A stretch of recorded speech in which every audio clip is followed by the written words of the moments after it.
बहुत बहुत शुक्रिया, thank you very much sir. हम टेक्निकल वालों से तो कॉल्स लेते ही रहते हैं और कई बार वो कॉल्स हमको फिट भी होती हैं, काफ़ी स्विंग भी मिल जाता है। लेकिन जब आप कोई शेयर ढूंढ के लाते हैं या कोई शेयर आप स्टडी करते हैं ना, तो उसमें हमको दो चीज़ों का बिल्कुल कॉन्फिडेंस होता है। पहला, एक तो आपकी स्टडी, आपकी इंटेलिजेंस उस शेयर के लिए बहुत इंपॉर्टेंस रखती है, हमारे को नॉलेज मिलती है। दूसरा, जो उसका प्राइस एप्रिसिएशन होता है तो अच्छे से होता है, उसमें हमको वॉलिडिटी आराम से मैनेज कर लेते हैं। तो सर, ऐसा कोई शेयर है आपके पास, इवेंट सामने है, कोई अच्छा शेयर, बेहतरीन शेयर? नहीं, बिल्कुल। इनफैक्ट डिम्पी देखिए, हमारा जो फंडामेंटल कॉल है वो एक बहुत ही डिफरेंशिएटेड कंपनी पे है, जो आपके चैनल पे बहुत पहले हमने रेकमेंड किया था, लेकिन काफी तेजी उसमें ऑलरेडी हो चुकी। लेकिन अभी जो माहौल है, मुझे लगता है कि यहाँ से भी अच्छा अपसाइड आने की पॉसिबिलिटी है। और कंपनी का नाम जो मैं सजेस्ट करने वाला हूँ उसका नाम है ईएफसी इंडिया लिमिटेड।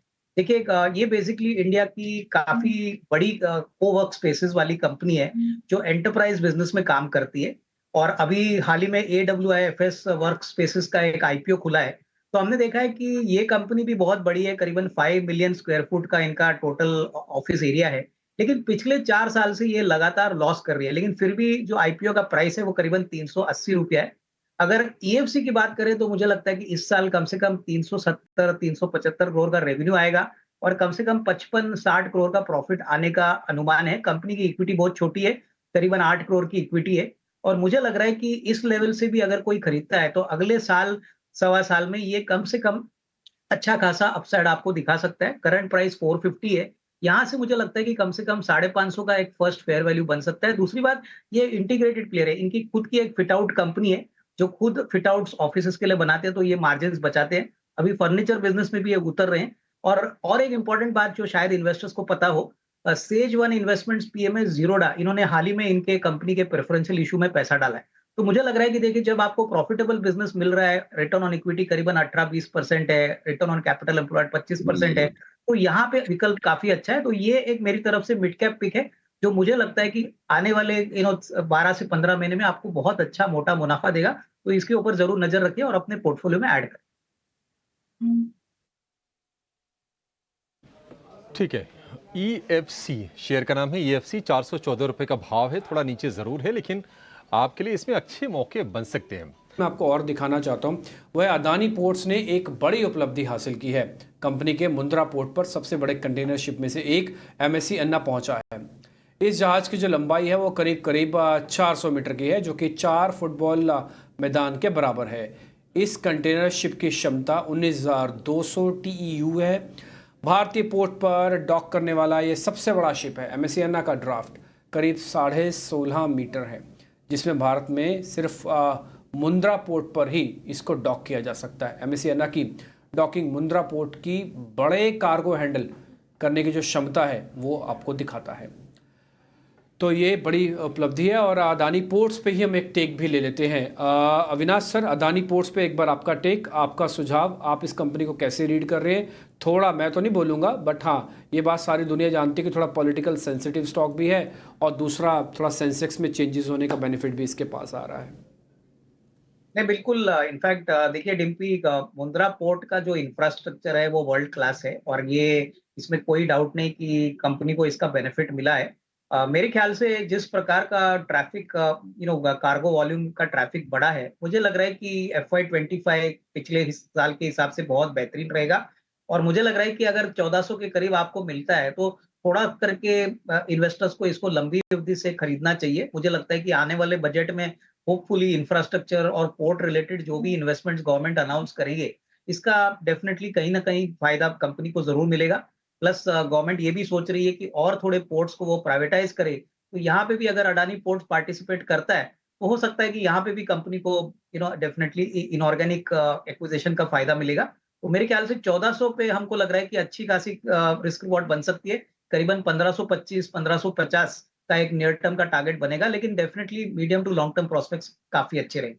ये और एक REC दोनों का कॉम्बिनेशन दोनों का स्क्रीन पे दिखाइएगा, हाँ, और दोनों का ना 2 महीने का चार्ट एक साथ दिखाइएगा, 2 महीने का।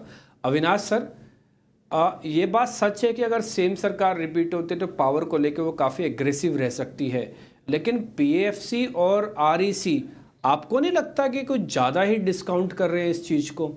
दोनों के प्राइसिंग में किसी तरह की कोई रुकावट नहीं है। 3 महीने में 31% आरएसी है। ऐसे पीएफसी भी दिखाना, 3 महीने का रिटर्न, उसका भी पता लग जाएगा अभी आपको। सर आपको लग रहा है कि थोड़ा ज़्यादा चल चुके हैं, यानी कि ये बात सच है कि पावर में रिफॉर्म्स होगा, ये बात भी सच है कि और बढ़ेंगे, लेकिन जरा देख के बताइए ये प्लेट कहाँ से लेके आए प्रोड्यूसर साहब, ये मत लगाइए। ठीक है अविनाश सर।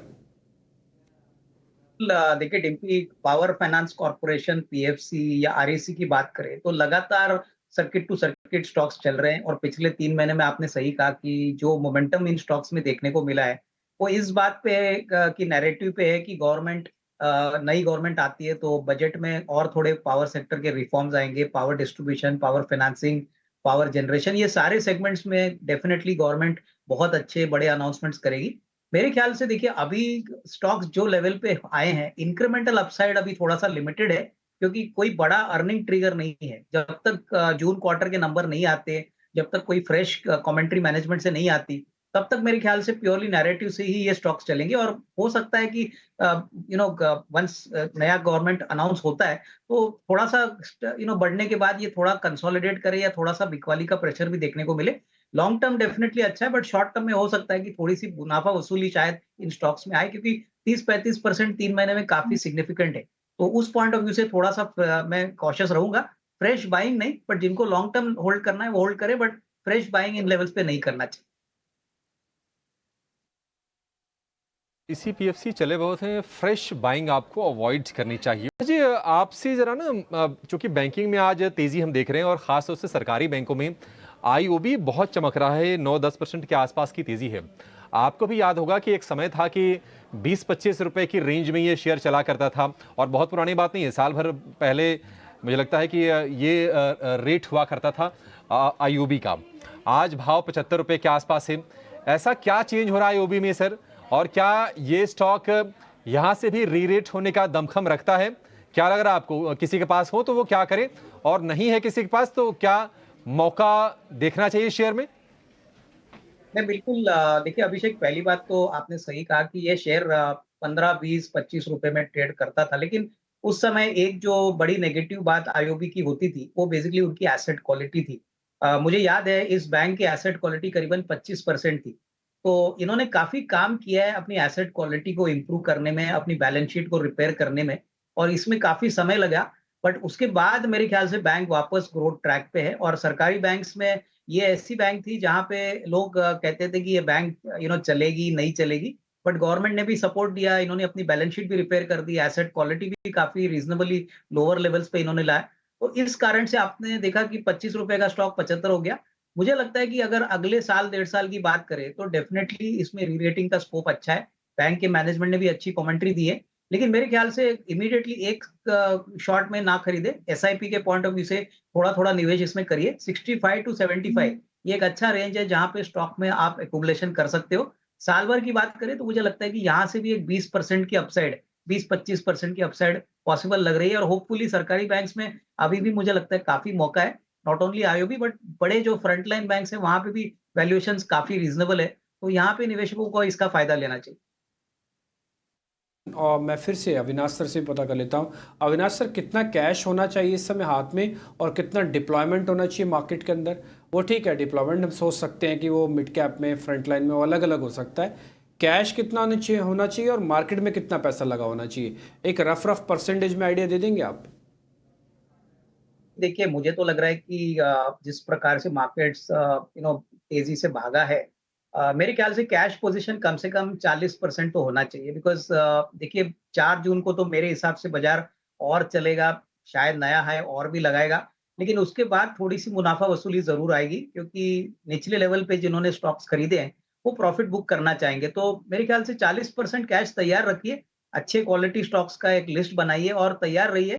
मेरे ख्याल से एक 5-6 दिन की तेजी के बाद मार्केट डेफिनिटली कंसोलिडेट होगा। मेरे ख्याल से प्रॉफिट बुकिंग आएगी। तभी डिप्लॉयमेंट के लिए आपको कैश अपने पोजीशन में रहना चाहिए, क्योंकि बाजार जब नीचे आएगा, अच्छे क्वालिटी स्टॉक्स आपको मिलेंगे, तभी आपके पास पैसा भी होना चाहिए डिप्लॉय करने के लिए। तो मेरी कंफर्ट के हिसाब से 40% कैश और 60% आपको डिप्लॉय होना चाहिए।